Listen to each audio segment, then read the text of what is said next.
महेश भाई नमस्कार।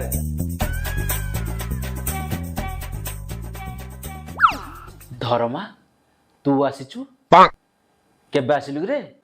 आज सकाळे आसिली दिल्ली दे पाठ पढ़ा कंप्लीट करी घर को पळी आसिली। भले हैला तो आसीबा बाटू को हम ओडिसा रो पड़ोसी माने अपेक्षा करथिले। ए मनीषा ये होची धर्मेंद्र खुंटिया माने धर्मा, मु ताको प्यार से धर्मा बोली डाके।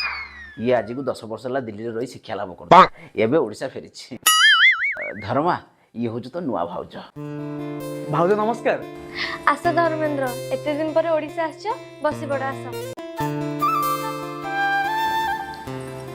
धर्मेंद्र एते दिन बाहर रही कौन सिखी के आछो? इंग्लिश सिखी आसी। ताहले अंकल को ह खाई सारलो कि यार इंग्लिश ट्रांसलेशन ता कोन हबो? Rice finished. अरे धर्मा तू ओडिसा बाहर रही इंग्लिश शिखी के आसीचु ना होटल लो मेनू कार्ड मुखस्त करी आसीचु?